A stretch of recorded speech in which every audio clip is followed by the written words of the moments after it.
Cours de lancement. Oui, merci beaucoup. C'est bon. Merci, mais merci beaucoup. Merci à tout le monde. Nous sommes très, très heureux de vous présenter le programme de travail 2025 de Cluster Santé d'Horizon Europe. Avant de commencer, je voudrais vous donner quelques petites règles. Bon, d'abord, que le webinaire est enregistré, comme vous avez entendu. On va le mettre en ligne ultérieurement sur la page où vous étiez inscrit. Nous allons aussi partager la présentation. Elle sera disponible dans la même page. S'il vous plaît, pendant la durée du webinaire, vous pouvez désactiver votre microphone et votre caméra qui permettra à d'autres personnes qui ont des bandes passantes qui sont un peu plus faibles de ne pas avoir de problème et de pouvoir bien écouter et regarder cette présentation. Et vous pouvez poser vos questions via le chat dans Teams et du membre du PCN Santé qui sont présents ici, en fait, Kevin et Catherine. Ils pourront soit vous répondre, soit me passer les questions directement. Je vais vous présenter d'abord le PCN Santé et puis qu'est-ce que c'est l'Horizon Europe et les clusters santé dans l'Horizon Europe. Quels sont les instruments et des financements d'Horizon Europe et les conditions de participation au cluster santé? Euh, les structures d'un appel à projet. Et quels sont les appels à projets ouverts pour 2025? En fait, ils ne sont pas encore ouverts, mais prépubliés pour 2025. Et je vais vous donner toute une liste de ressources et d'aides pour que vous puissiez réussir mieux votre projet euh, à Horizon Europe. Bon, d'abord, l'équipe de PCN Santé. Nous sommes 4 membres. Je coordonne le PCN Santé au ministère de la Recherche et je suis aussi expert au comité de programme santé Horizon Europe à la Commission européenne. Je suis à 100% sur ce poste, mais il y a encore 3 membres qui participent très activement aux activités du PCN Santé, Roxane Brachet, Kevin Pluchard et Catherine Tostan-Desmar, qui sont à 40% au PCN Santé, membres du PCN Santé. Vous pouvez nous contacter à cette adresse mail générique. Nous allez trouver tous les 4 derrière cette adresse générique. Puis nous avons une page LinkedIn qui est assez dynamique et où on met les activités et les actualités d'Horizon Europe et de santé et parfois d'autres financements qui pourraient vous intéresser. Et vous pouvez aussi vous inscrire dans la liste de diffusion. En fait, les liens sont dans la présentation et que je partage ce PDF dans le site web. Vous allez pouvoir trouver les liens. Nous ne sommes pas isolés. On fait partie d'un réseau international de points de contact nationaux du cluster santé dans Horizon Europe. Il s'appelle HN3, c'est un nom que j'aime pas du tout, mais c'est comme ça. Et c'est un consortium des PCN santé. Et c'est aussi un lien entre d'autres PCN du cluster santé qui font pas partie de ce consortium, mais qui sont quand même des PCN dans des pays européens et non européens et des pays associés à Horizon Europe. Et nous sommes aussi les liens entre les déposants et la Commission européenne. Et c'est un réseau des PCN qui est très actif aussi, avec lesquels on participe sur plusieurs activités. Qu'est-ce qu'on fait? Je pense que c'est important de rappeler qu'est-ce qu'on fait le PCN Santé France. Chaque PCN de chaque pays a des mandats différents, des activités différentes, même si on est tous des ambassadeurs de la Commission européenne dans nos pays. Mais on a des mandats différents et en France, nous informons, sensibilisons, conseillons les équipes sur les opportunités de financement de projets Horizon Europe en santé. Nous connaissons en fait, ça fait partie du cluster santé, le programme de travail santé, la mission cancer et les partenariats. Vous allez entendre parler de ça tout à l'heure.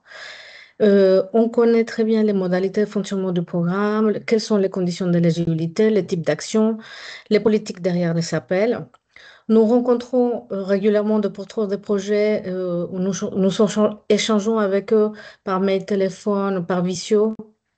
Et on aide aussi aux porteurs de projets euh, sur leurs idées et pour voir s'ils sont en adéquation aux appels à projets qui sont ouverts. Nous rencontrons aussi beaucoup d'acteurs locaux, comme les collectivités, les universités, différentes institutions et organismes qui nous sollicitent. On fait des ateliers sur comment décortiquer un appel, comment mieux écrire les différentes sections et les comprendre. On fait des rendez-vous B2B dans des grands salons et des événements européens en France. Nous sommes aussi présents dans plusieurs événements des alliances européennes et nous organisons des webinaires à chaque fois que le programme de travail est publié sur toutes les destinations de programme de travail avec les détails des appels et pas seulement les titres, sur les partenariats en coopération avec les financeurs locaux comme l'ANR ou l'ANRSMIE. Et, et quand on parle de partenariat, on parle aussi des appels comme IHI, DCTP, dont je vais parler tout à l'heure, qu'est-ce que c'est ces deux partenariats. Et on organise des brokerage events pour nous, en fait, pour la communauté française et francophone, et aussi on aide à la validation de profils et à la mise en relation dans les brokerage events de la Commission européenne. Euh, on forme aussi la communauté scientifique et le personnel support. C'est important de dire que nous sommes entourés euh, de toute une communauté de personnel support et on essaye d'avoir des relations très étroites avec eux pour leur aider à comprendre mieux Horizon Europe et leur former sur d'autres aspects aussi de la santé comme l'éthique ou, euh, ou les évaluations, les dashboards européens, la recherche des partenaires, etc. Et c'est ce que nous ne faisons pas au PCN Santé, c'est le montage des projets ou la lecture des propositions. C'est particulier du PCN Santé. En fait, nous avons pratiquement pas de temps de vous aider à la lecture des propositions, mais il y a d'autres collègues PCN qui sont au ministère de la Recherche qui commencent à proposer cette relecture de propositions à leur programme et peut-être on va discuter avec eux comment mieux mettre ça en place à un futur pas très long. Ça, c'est juste une petite diapo pour vous dire que nous sommes très actifs et en 2024, on avait toute une série d'événements dans lesquels vous avez pu participer et pas que, en fait, avec d'autres membres de la communauté, comme je vous ai dit, de, des services support ou d'autres PCN ou d'autres pays spécifiques qui nous sollicitent pour avoir des relations euh, avec les chercheurs français en santé. Voilà, je vais rentrer dans le vif du sujet qui est Horizon Europe. Qu'est-ce que c'est Horizon Europe rapidement et où est-ce qu'il se trouve le cluster santé d'Horizon Europe? Horizon Europe est le 9e programme cadre de recherche et innovation qui s'étale entre 2021 et 2027, très ambitieux avec 95,5 milliards d'euros, avec un objectif de renforcer les bases scientifiques et technologiques de l'Union européenne, stimuler sa capacité d'innovation, compétitivité et création d'emplois, concrétiser les priorités politiques stratégiques de l'Union et contribuer à répondre aux problématiques mondiales dans les objectifs de développement durable des Nations Unies. Comme vous pouvez voir sur cette petite graphe qui est ici, vous pouvez voir que depuis le premier programme cadre Horizon Europe, c'est le 9e, le financement pour la recherche et l'innovation ne cesse d'augmenter. Horizon Europe finance la recherche la plus fondamentale et ce qu'on appelle le Technology Readiness Level bas, euh, et jusqu'à la recherche à des projets de démonstration et de mise sur le marché. Et ça dépend du programme. Et vous pouvez, dans Horizon Europe, déposer des projets au niveau individuel. Et ça, certains d'entre vous connaissent sûrement, par exemple, le Conseil européen de la recherche ou des projets collaboratifs ou des partenaires d'être interdisciplinaires, qui est le cas des projets du cluster santé. Ce qui veut dire que nous avons besoin d'avoir plusieurs partenaires des pays différents et même des continents différents pour couvrir des problématiques mondiales de compétitivité industrielle. Tout le monde peut participer à Horizon Europe. du secteur académique jusqu'au secteur non académique. Vous avez une entité légale, vous pouvez participer. Ne cherchez pas, c'est possible. Horizon Europe, il est structuré en quatre piliers différents. Le pilier numéro un, qui est la science d'excellence. Qu'est-ce qu'on appelle la science d'excellence? Je ne vais pas rentrer dans les détails des programmes de ces piliers. Les piliers numéro 2, qui adressent les problématiques mondiales et compétitives industrielles européennes. Et le pilier numéro 3, qui est l'Europe la plus innovante. Je ne rentrerai pas non plus dans le détail de ces piliers. Et le pilier 4, qui vise à élargir la participation renforcée à l'espace européen de la recherche. Mm. Aujourd'hui, nous allons nous concentrer sur les piliers 2 et plus spécifiquement sur les appels à projets de cluster synthé, qu'on appelle aussi les clusters 1 en jargon européen. Sûrement, vous avez déjà entendu parler plusieurs fois du cluster 1, cluster synthé. Et en fait, les clusters synthé, dans le Horizon Europe, un financement qui est de 8,24 milliards d'euros. Pour participer au cluster synthé, je reviens rapidement sur cette diapo juste pour vous dire que la synthèse, c'est pas exclusivement, elle se trouve pas exclusivement dans le pilier 2 cluster 1. Elle se trouve dans plusieurs programmes d'Horizon Europe, mais dans les piliers A de cluster 1, cluster synthèse, vous allez trouver des appels à projets collaboratifs thématiques.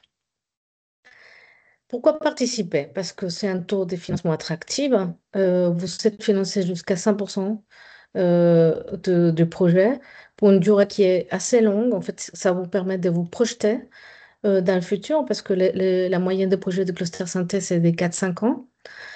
Ça vous permet d'accélérer le développement. Vous pouvez avancer plus rapidement parce que vous avez des ressources mutualisées et vous avez des expertises complémentaires. Ça vous permet aussi de partager des risques car vous répartissez les responsabilités. Il y a une ouverture avec son marché européen qui s'accélère quand vous participez au projet Horizon Europe.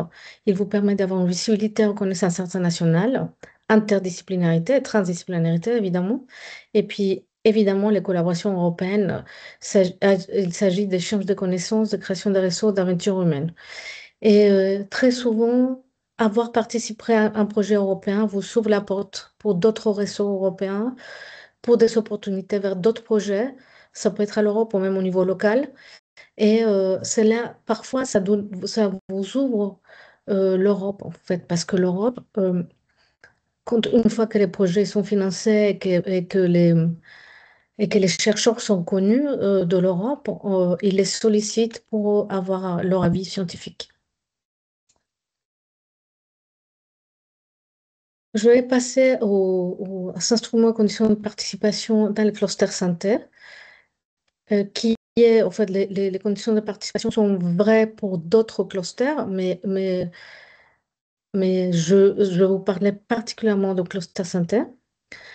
Qu'est-ce qu'on veut dire quand on parle d'un appel à projet, quand on dit un appel à projet de cluster santé, c'est-à-dire des appels top-down? Il faut répondre aux résultats attendus qui sont listés dans l'appel.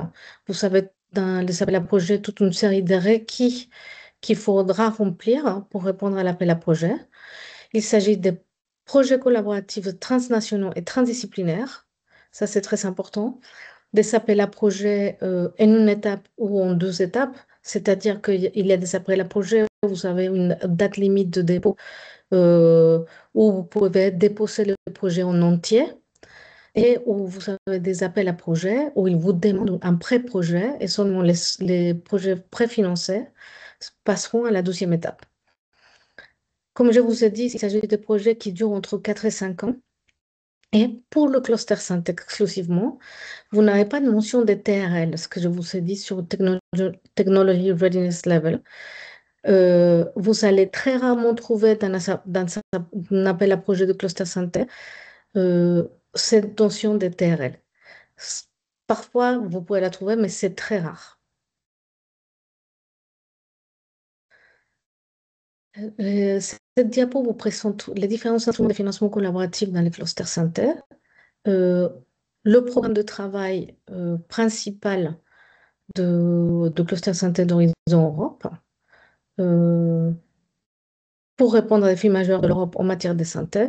Vous avez des projets qui vont de 4 ou 3 à 15, 17 millions d'euros par projet, et vous avez des consortia qui sont entre 10 et 15 participants, mais ça, c'est ce qu'on constate, nous, comme PCN, mais en fait, euh, vous pouvez avoir le nombre de participants nécessaires pour répondre à l'appel à projet.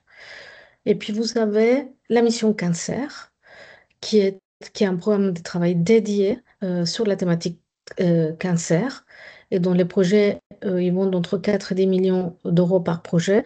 Et pour les consortia, c'est exactement la même recommandation.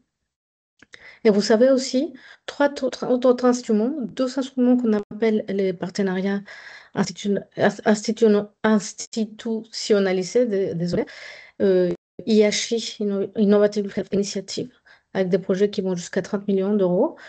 Puis le Global Health IDCTP 3 sur des projets pour conduire des essais cliniques avec l'Afrique sous-saharienne, des pays qui font partie d'une association, et les projets cofinancés entre la Commission européenne et les autorités de financement local. Et cette diapo, c'est juste pour dire que le cluster santé vient des défis qui rencontre l'Union européenne et qui menacent la santé publique et ses citoyens. Et que l'objectif du cluster santé est d'y répondre à ces défis complexes par des collaborations multidisciplinaires et transnationales. Et les actions qui financent l'Union européenne doivent s'inscrire dans ces grandes priorités. Et dans les clusters santé, ceci s'articule autour de 6 domaines qui sont la santé tout au long de la vie, les déterminants en matière de santé et environnementale et sociale, les maladies rares et non transmissibles, les maladies infectieuses, y compris celles qui sont liées à la pauvreté, les outils technologiques et solutions numériques pour la santé et pour le soin, et finalement le système de soins de santé et en fait, la résilience des systèmes de soins de santé.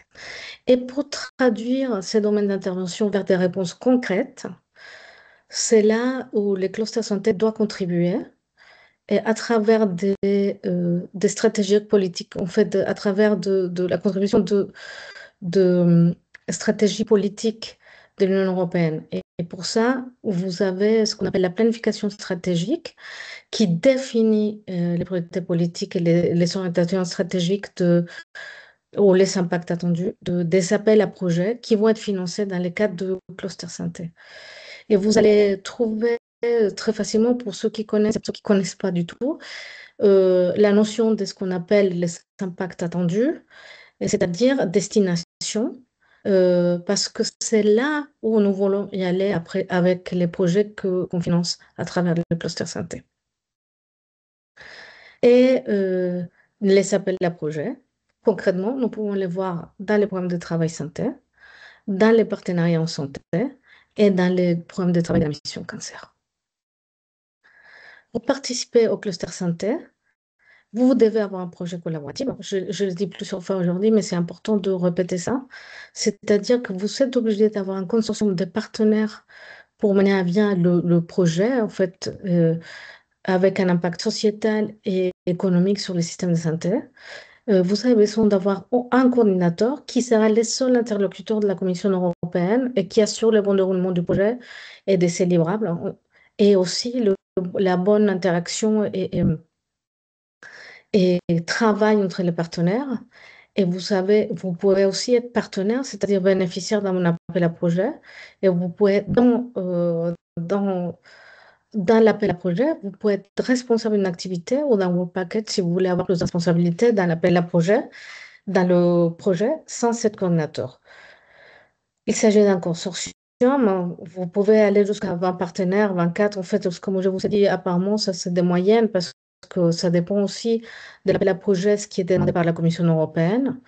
Et il s'agit des appels à projets qui vont vous donner des gros budgets qui vont d'entre 3 et 17 millions d'euros en dépendant de la thématique, des projets qui seront longs. Et, euh, et Et le montant de financement, c'est-à-dire le ticket moyen que vous allez obtenir de ce financement, ça dépendra de la taille du consortium et des activités que vous pouvez fournir, que vous allez fournir ou de la recherche que vous allez faire au sein de ces projets. Il y a trois types d'actions financières. Les actions de recherche-innovation, qui sont des actions de recherche fondamentale ou appliquée et où vous devez développer l'intégration de technologies, des essais ou validation d'un prototype. Et le taux de financement de ces actions est de 100% pour tout le monde, pour tous les secteurs. Mais vous avez aussi des actions d'innovation où les taux de financement qui sont plus appliqués, avec plus sur les prototypes, les premières commercialisations, les activités de recherche sont limitées. Et vous avez un taux de financement qui est de 70% pour les entités privées et 5% pour les entités publiques. Et vous avez aussi les actions de coordination et support, qui sont des actions qui sont plus courtes et qui sont plus pour faire des feuilles de route, pour établir des planifications stratégiques, pour la mise en réseau, pour étudier des aspects de la recherche ou d'argumentation que, que les chercheurs ont besoin, en fait, que des experts ont besoin de prendre en compte. Et pour ces actions qui peuvent être aussi très intéressantes en termes de participation, vous avez un taux de financement qui est de 5%. Vous pouvez donc concrètement financer des coûts de personnel permanents et non permanents. Vous pouvez aussi financer de la sous-traitance, de coûts de déplacement et d'émissions. Et vous pouvez aussi financer des équipements, même si c'est pas, si cela n'est pas l'objectif principal de ces projets collaboratifs, vous pouvez financer des équipements et vous pouvez aussi financer d'autres biens comme les consommables avec un coût forfaitaire qui est aussi financé par la Commission européenne et qui fait partie de, de la globalité des financements qui est de 25%. Vous devez être au moins trois entités légales indépendantes établies dans cet État membre ou cet État associé, dont au moins une établie dans un État membre. Dans ma prochaine diapositive, vous allez voir la liste de pays qui sont pays associés à Horizon Europe. Mais comme je vous ai dit, toutes les entités légales peuvent participer, même si vous n'êtes pas pays membre ou État associé. Par contre, vous n'allez pas recevoir du financement. Pour être éligible au financement européen, vous êtes obligé d'être un des États membres, être une entité légale des un des pays associés qui sont mentionnés sur cette liste. Et vous avez des pays qui sont en train de chercher l'association actuellement, comme la Corée du Sud, l'Égypte, le Japon, le Maroc et la Suisse, qui a pratiquement déjà signé, ou je crois qu'ils sont déjà signés à l'association, mais elle n'est pas encore euh, complètement mise en route. Bon, si vous allez ajouter un de ces partenaires à vos consortiums, si vous voulez l'ajouter, parlez à vos PCN pour savoir quelle est la meilleure façon d'inclure une institution de ce pays dans votre projet. Et pour les États-Unis, et encore, parce qu'il y a un accord de réciprocité avec l'NIH, les entités américaines sont éligibles au financement, sauf dans la mission cancer. Pas éligible, exactement, sauf dans la mission cancer.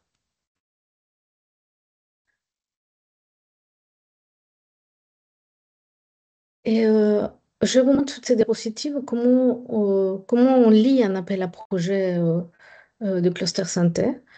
Parce que quand vous avez les programmes de travail, en fait, pas les appels à projets qui sont publiés dans le site de la commission Funding Attenders, mais dans le programme de travail. Et vous allez voir toute la liste d'appels à projets sur le même document.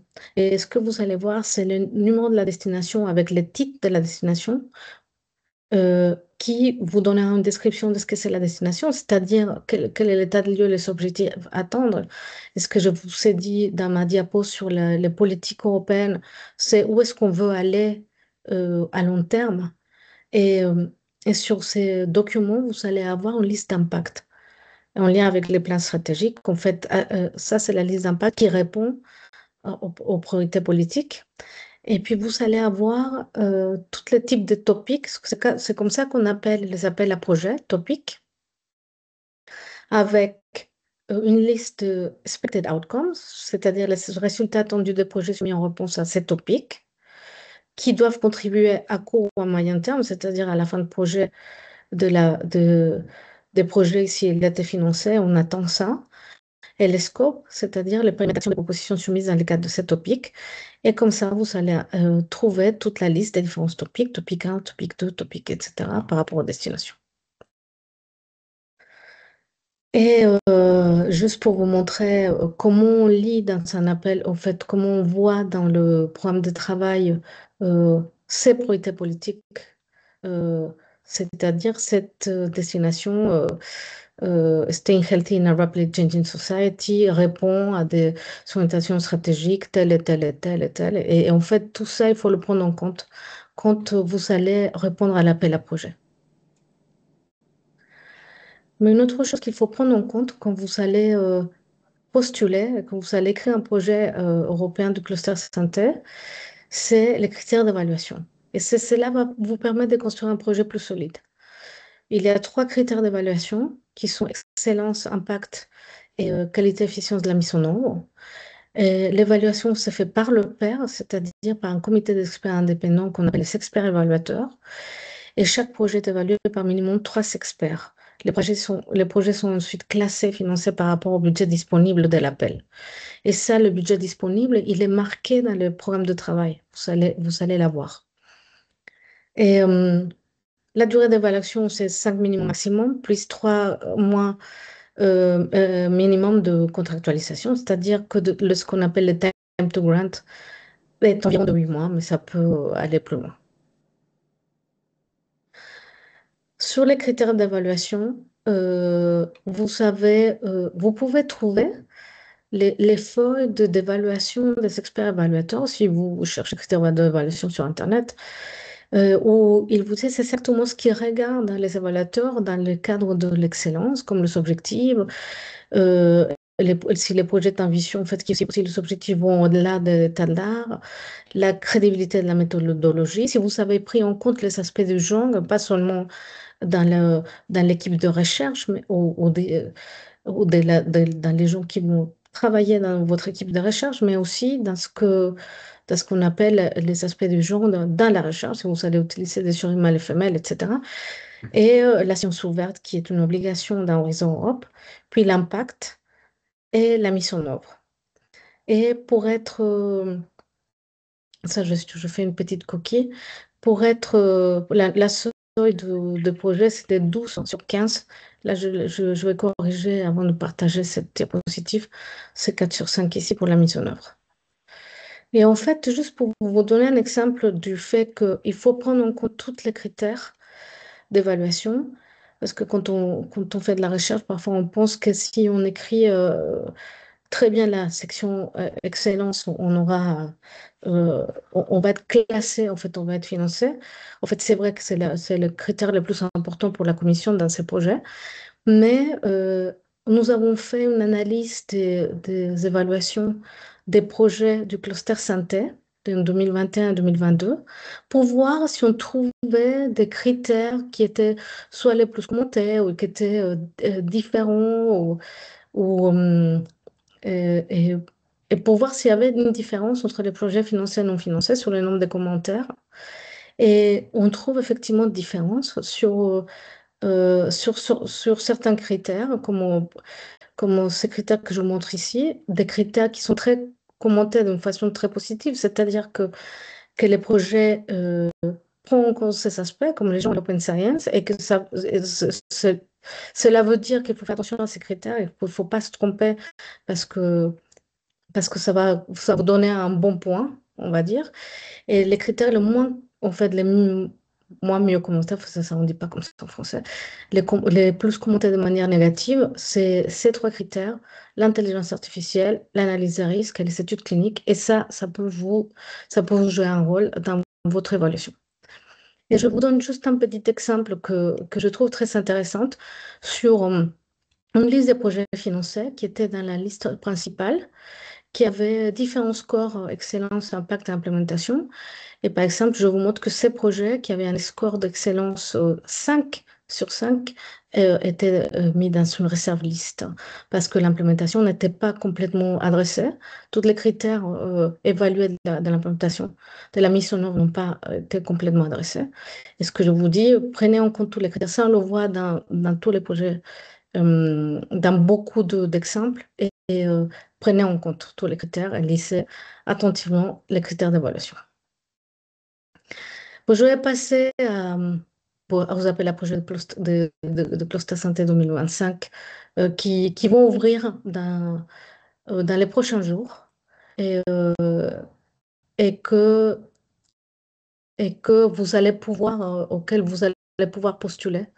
Ils ne sont pas encore publiés, mais il y a eu une pré-publication de la Commission européenne.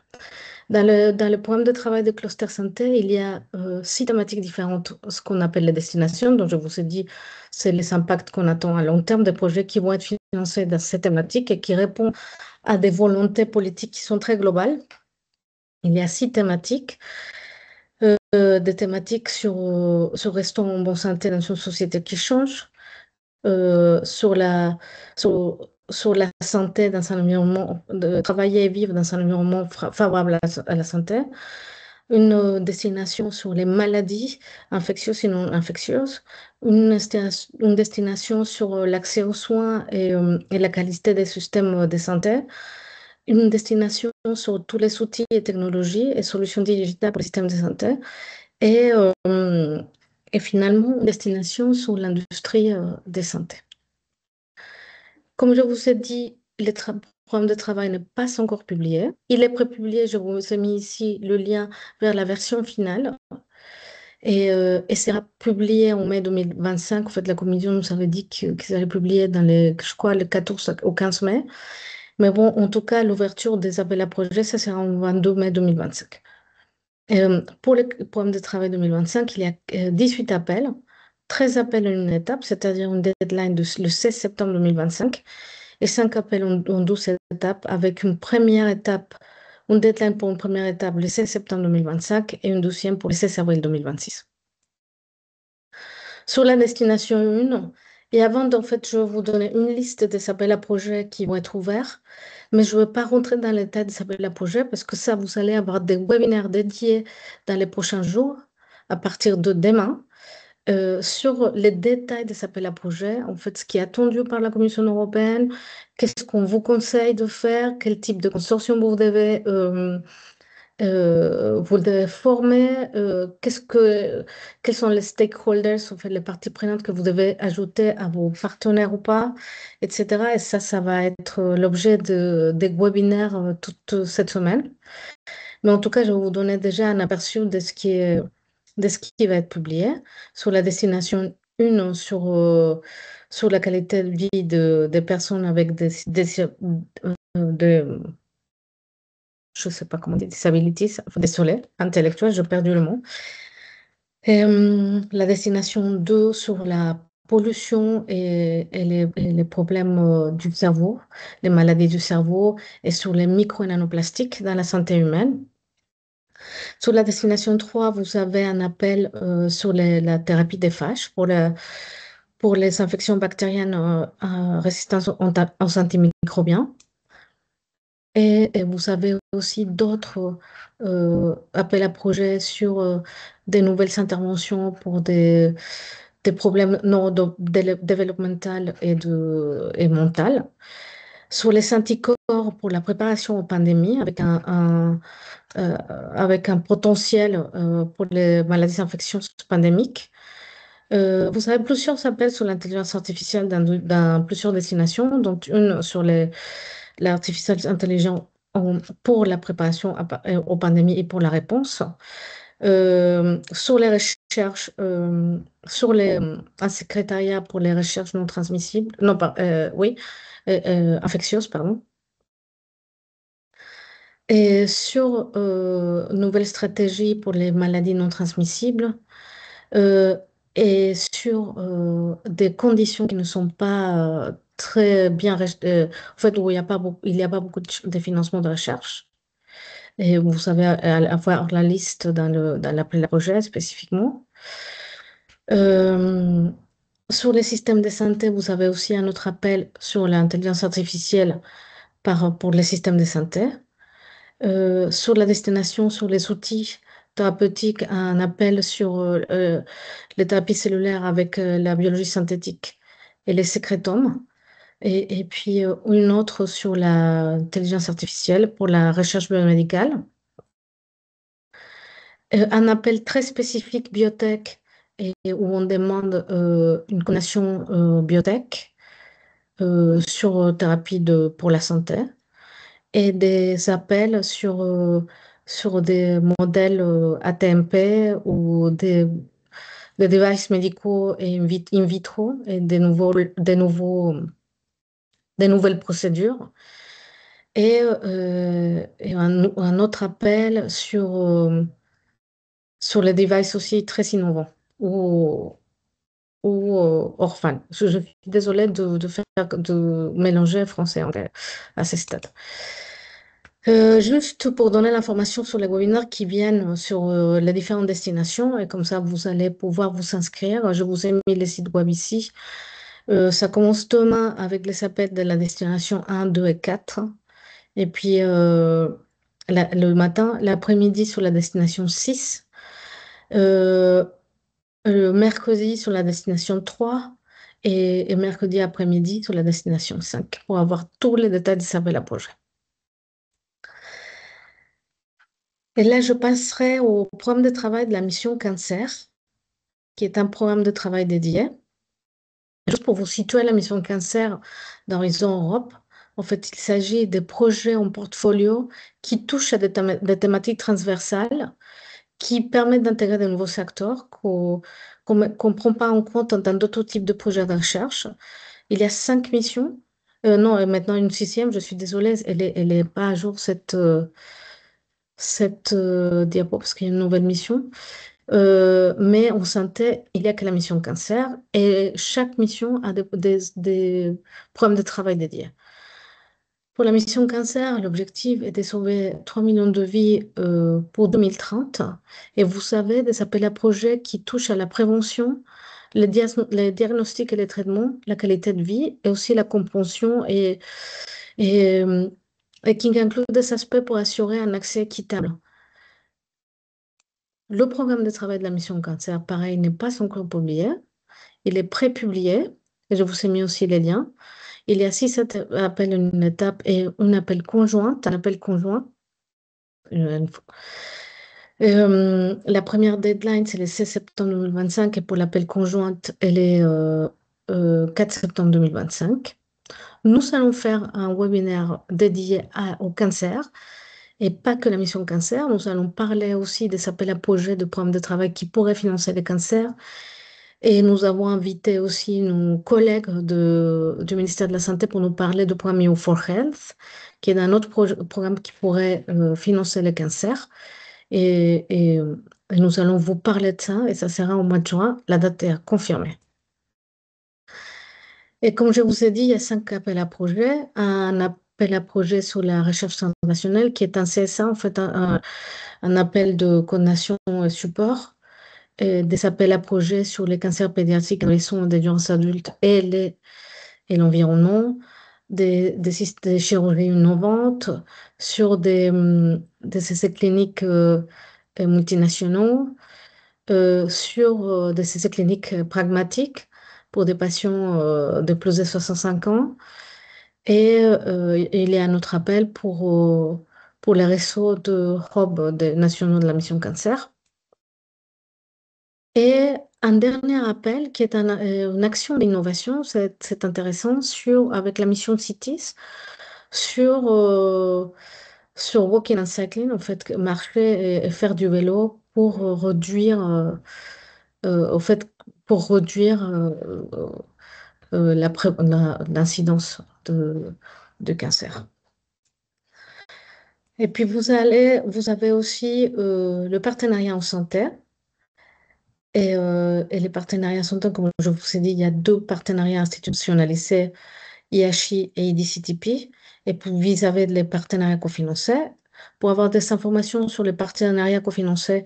Nous faisons toujours chaque année avec l'ANR un webinaire pour vous informer sur les appels à projets transnationaux de ces partenariats.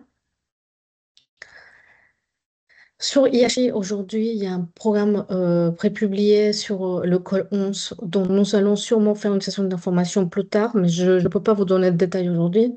Mais si vous voulez aller voir qu'est-ce que c'est IHI, parce que IHI est un partenariat public-privé et la philosophie d'IHI est différente à d'autres projets de cluster synthèse. Je vous conseille d'aller voir la session d'information que nous avons fait récemment sur ce programme de travail et qui vous donnera des éléments, même si on ne parle pas encore sur la publication des projets de Col 11.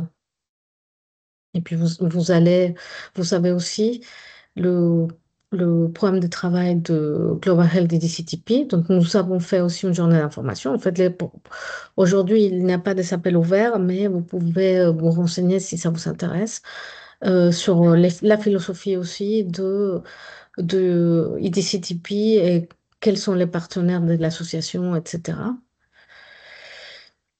Et si vous vous posez la question sur qu'est-ce que c'est, en fait, comment on fait la France, comment se comporte dans Horizon Europe, le ministère de la Recherche a fait une étude sur la participation de la France dans Horizon Europe et quel est le taux de succès.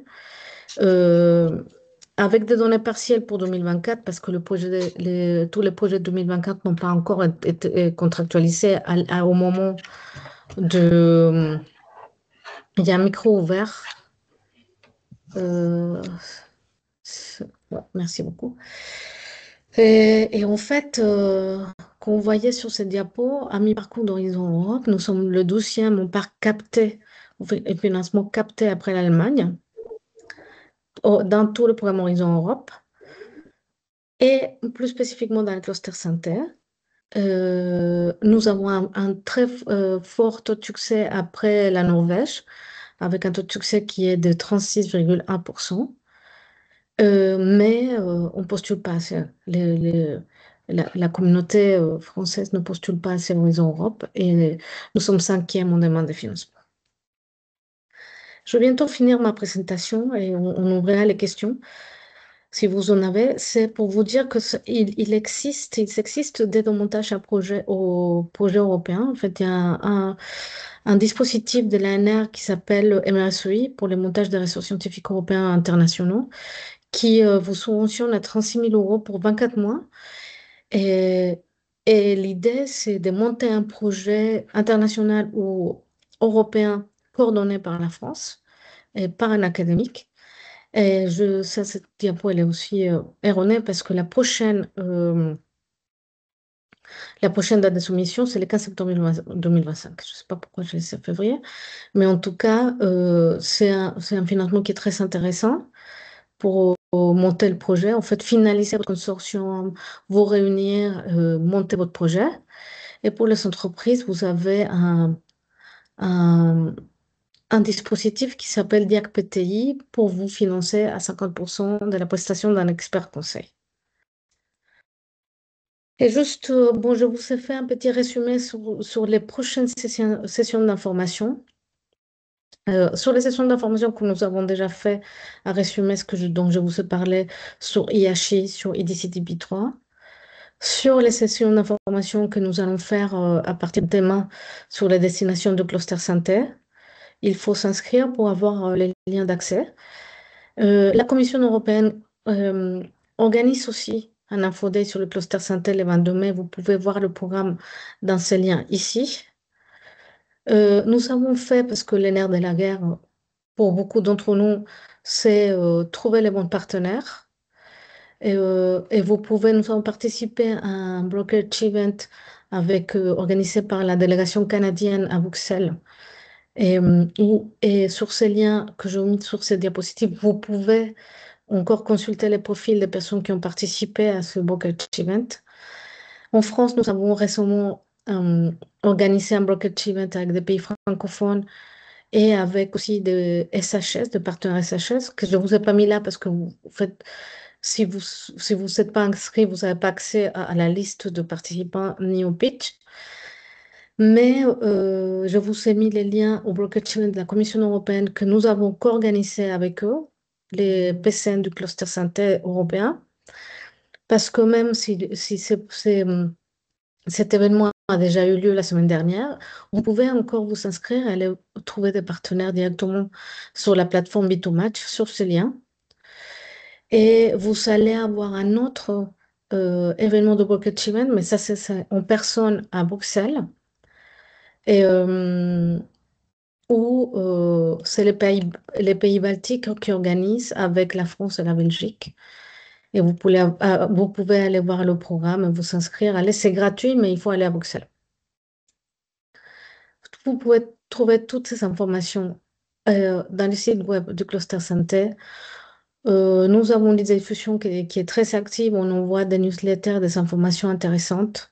Évidemment, il faut se mobiliser le plus tôt possible. Si vous comptez participer à un projet, un appel à projet de cluster santé, contactez vos PCN, EN, qui est European Enterprise Network, et Enterprise Europe Network, et qui peuvent aider aussi aux entreprises à monter des projets européens, et contactez le plus vite possible aussi l'Europe dans vos organismes. Et si vous voulez comprendre ce qu'est un projet européen, inscrivez-vous pour être expert évaluateur. C'est une action rémunérée. Vous allez voir, nous avons fait un webinaire ici, enfin je mets les liens, vous pouvez aller voir le webinaire, vous pouvez aller vous inscrire directement dans la base d'experts d'Horizon Europe. Et juste un petit message, si vous voulez être expert évaluateur, choisissez bien les mots-clés. Par exemple, je vous ai mis comme exemple IDCTP et IHI et avec toute une série de mots-clés sur ce qui finance. Utilisez ces mots-clés pour vous inscrire parce que la Commission européenne prend les experts évaluateurs par mots-clés. Nous avons aussi des ressources pour les entreprises dans le site Horizon Europe, et spécifiquement dédiées aux entreprises et à des secteurs académiques pour bien vous orienter sur les appels à projets Horizon Europe de tous les clusters. Et bon, les portails français Horizon Europe qui est très très riche en informations et qui peut vous mettre en lien pas qu'avec nous, le cluster santé, mais avec tous nos collègues PCN. Et avec ça, je finis ma présentation et je suis ouverte aux questions. Bon, Est-ce que, pour le moment, il n'y a pas eu de questions dans le chat. oui, si vous avez des questions, on peut le prendre comme ça, ou vous pouvez les mettre dans le chat. De toute façon, comme je vous ai dit, on va partager cette présentation dans le site, en fait, sur le même lien d'inscription. On fera parvenir l'information et l'enregistrement de cette présentation et sera aussi sur le même site web. Merci beaucoup, Marcel.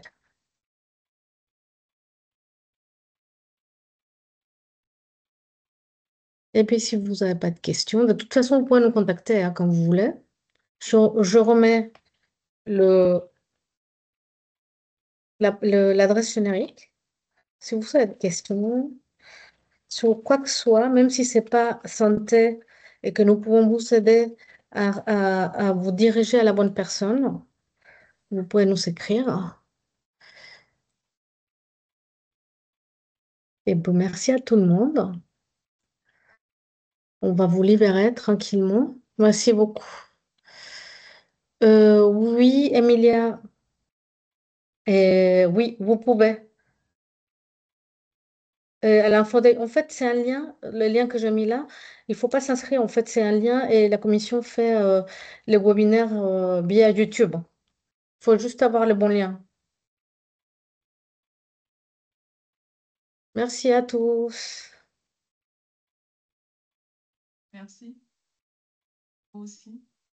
Merci.